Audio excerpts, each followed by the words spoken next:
कैसे हैं साथियों। आशा करता हूं आप सभी बहुत अच्छे होंगे। स्वागत है आपका अपने स्टडी चैनल स्टडी विद अर्पित पर। हम लोगों ने पढ़ रहे हैं क्लास 12 की फिजिक्स, और क्लास 12 की फिजिक्स में अब तक हम लोगों ने 7 चैप्टर विद न्यूमेरिकल कंप्लीट कर चुके हैं। और आज शुरू करेंगे हम लोग 8वां चैप्टर वैद्युत चुंबकीय तरंगे इलेक्ट्रोमैग्नेटिक वेव्स की बात करेंगे। क्या होता है इलेक्ट्रोमैग्नेटिक वेव्स, इसको आज समझेंगे। आज की वीडियो में यही समझेंगे। अगर आप नए हैं तो आप पिछली वीडियोस को जरूर जाके देखिए। जाके आपको कोई भी डाउट हो आप कमेंट करके पूछ सकते हैं।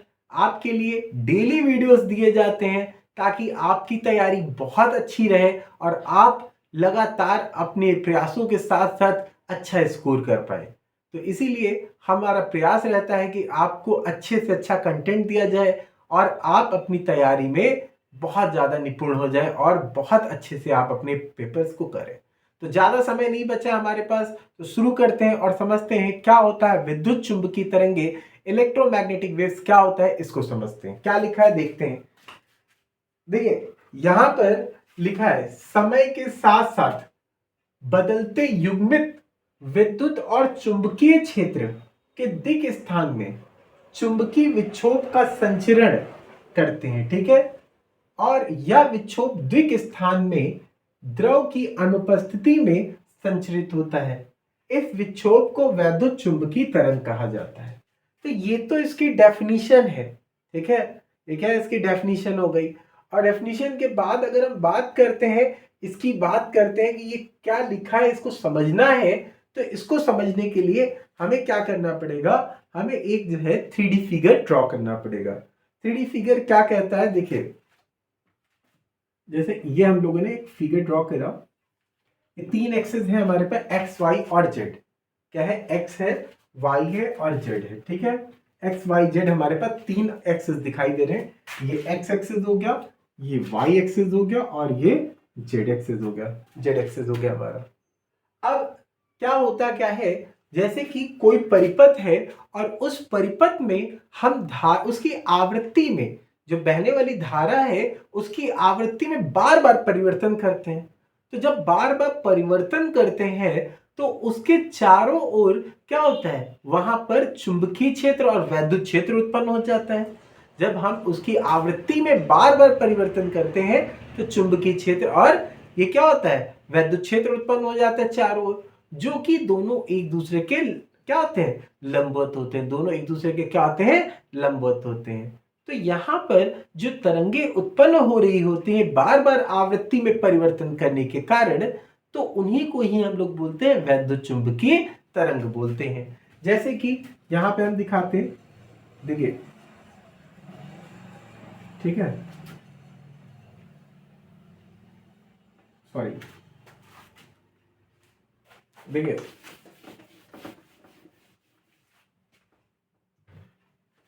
ये हमारा वैद्युत क्षेत्र हो जाएगा। ठीक है,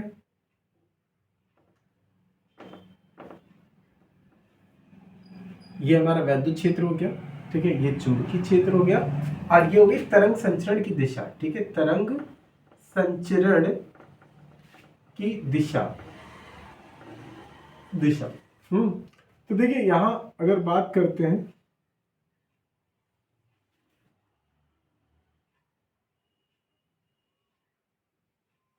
इस तरीके से कुछ जो है वेव्स को दिखाया गया। ठीक है, तो यहां पे क्या होता है,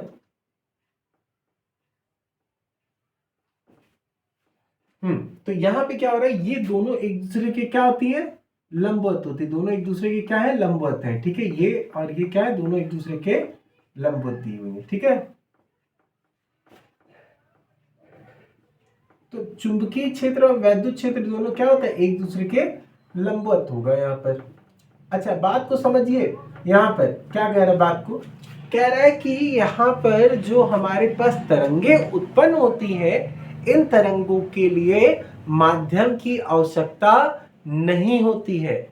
अब जैसे हमारी आपकी बात हो रही है तो हम बोल रहे हैं और आपको सुनाई दे रहा है, तो मतलब यहाँ पे कोई ना कोई माध्यम है जो कि आपको मेरी आवाज पहुंचा रहा है।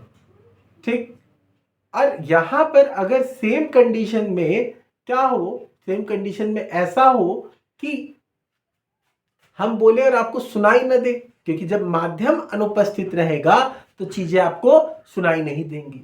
क्योंकि तरंगे हमारे पास ध्वनि तरंगे होती हैं, यांत्रिक तरंगे होती हैं। इन सब तरंगों के अंदर ध्वनि तरंग के लिए जरूरी होता है माध्यम का होना। लेकिन जो वैद्युत चुंबकीय तरंगे होती हैं, इनमें माध्यम के होने की आवश्यकता नहीं होती है। तो अगर आपसे कोई पूछता है कि भाई वैद्युत चुंबकीय तरंगे क्या होती हैं, तो आप बताएंगे क्या?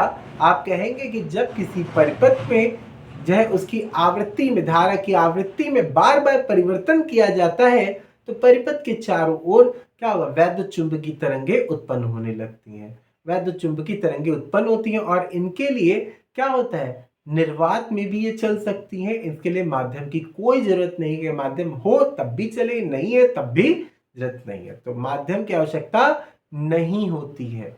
बहुत इंपॉर्टेंट पॉइंट है कि इस तरह की तरंगों के लिए माध्यम की आवश्यकता नहीं होती है। तो फिर से एक बार आप देखिए, कह रहा है कि समय के साथ साथ बदलते युग्मित, समय के साथ साथ बदलते युग्मित। युग्मित का मतलब होता है पेयर, किसका? विद्युत और चुंबकीय क्षेत्र का। तो एक आपका क्या विद्युत क्षेत्र है और एक क्या चुंबकीय क्षेत्र है, ठीक। का द्विक स्थान, द्विक का मतलब होता है स्पेस की बात करता है, में विद्युत चुंबकीय विक्षोभ का संचरण, विद्युत चुंबकीय विक्षोभ का संचरण करते हैं, ठीक है। इसमें क्या होता है? देखो, विद्युत चुंबकीय क्षेत्र में क्या हो रहा है? यहाँ पे तरंग का संचरण हो रहा है, ठीक है।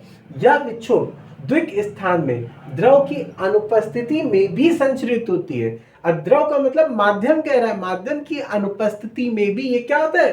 संचरित होती है।